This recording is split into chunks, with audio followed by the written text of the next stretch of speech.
Hi guys! So nandito na tayo ngayon sa ating farm. Sa mga nagtataka kung bakit nandito tayo sa malaking area, lumipat na kami from city to farm para makapag-expand tayo at makapag-explore kung ano yung mga gusto natin. Tapos na kami sa city life, so nandito tayo sa farm ngayon. Tutur ko kayo kung ano yung nandito sa farm. Meron kaming 5 acres property. Gustong bumili ng 5-acre property, ganito yung itsura ng 5 acres para mayroon kayong idea. Buti na lang meron tayong mga chicken coop at saka mga shed na tinira ng dating may-ari. Okay, let's go.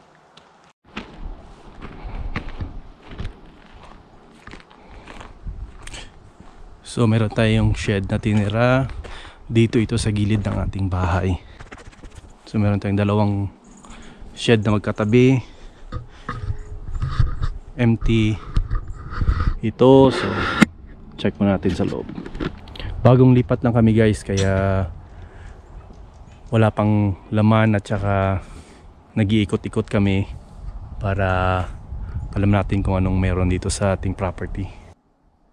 Sa kabilang open pa ito, so check natin kung anong laman.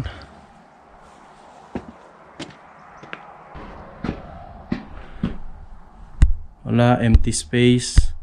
So dito tayo maglalagay ng ating mga lawn mower at saka snow blower para medyo malapit tayo sa bahay. So in this area meron tayong shed ulit. Medyo kalakihan ito. Tingnan ko ito noon pagdating. Medyo kalakihan at saka medyo magulo.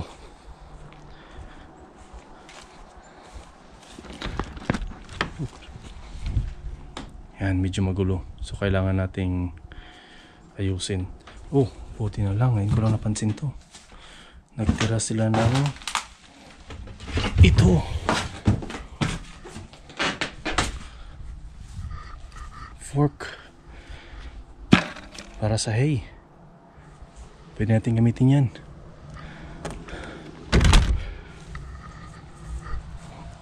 So patay lang natin dito. Dito na side meron tayong chicken coop. Punta natin.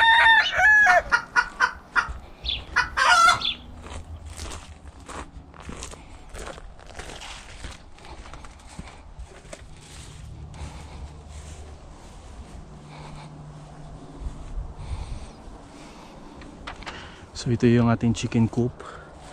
Dahil sa matagal nang walang chicken, overgrown na yung mga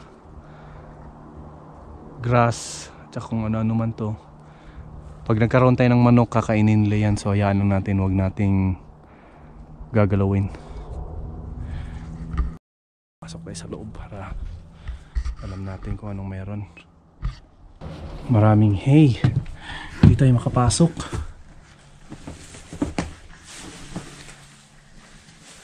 So makita mo talagang meron pang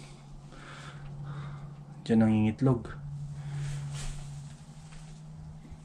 So yan, empty space lang. Yan sila dumadapo, natutulog sa gabi. Okay.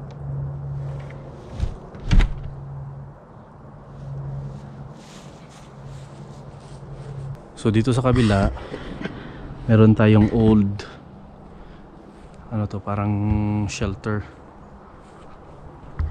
pinaglalagyan ng mga hay. So empty na siya,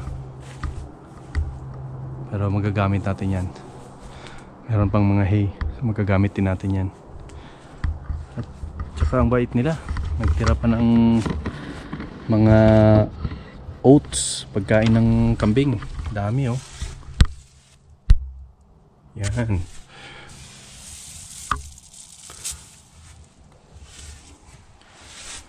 So, magagamit natin yan pagka may animals na tayo. So yung farm na nakuha namin is ready talaga for livestock. So meron na tayong mga shelter. Ito ay shelter ng mga goat. So pwede tayong bumili ng kambing. May mga fence na siya at saka gated na yung mga area. So naka section yung ating goat area. So dito, yan. Meron tayong isang shelter doon. Meron din tayo dito. At saka meron tayong maliit na dog house para sa protection ng mga animals. So pag may mga intruder at saka mga ano-anong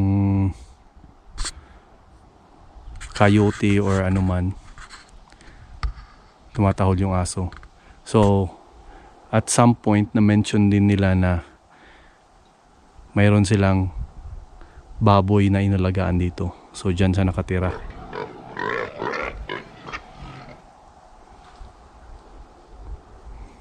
Ngayon dito 3 section yung mayroong shelter. Meron tayo doon.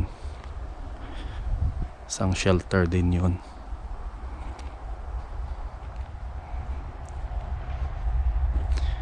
Yan.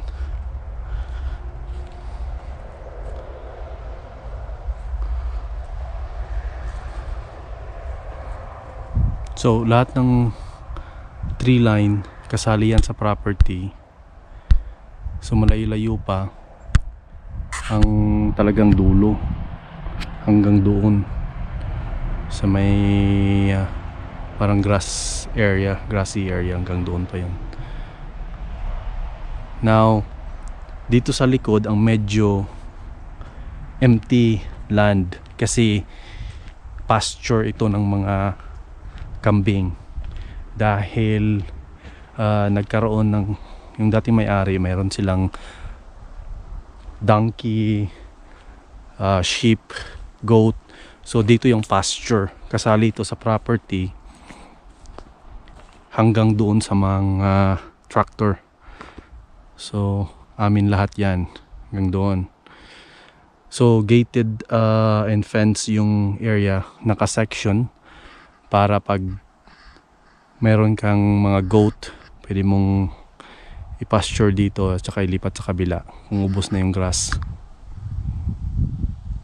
So yan guys, yan yung ating property. So napapansin nyo, ready for livestock na siya pero wala tayong garden area. Mahilig tayong magtanim, so gagawa pa tayo ng ating garden area, which is kailangan natin ng mga fence, protect sa mga rabbit. Kailangan natin maprotektahan yung ating mga halaman kasi since nandito tayo sa rural area, maraming mga animals at predators sa mga halaman mo. Sa livestock din, ganun din. So kailangan natin ng mga protection dito. So plano talaga namin i-develop yung ating area para in the future magkakaroon tayo ng sustainable living dito sa ating rural house. And sa mga nagbabalak na bumili ng 5-acre house, ito na yung 5-acre. Kung magsisimula kayo sa farm, 5-acre, I highly recommend. Ito yung magandang simula kasi sakto na siya kung gusto mong magtanim ng mga vegetables, homesteading, magla-livestock ka, pwedeng pagsisimula ka dito. And then kung gusto mo mag-scale, syempre kailangan mo ng maraming acreage. So subaybayan nyo lang guys yung aming pag-explore sa ating 5-acre property, kung paano natin madi-develop. Sa mga nag-i-enjoy manood ng ating videos, please put a like, thumbs up, and subscribe.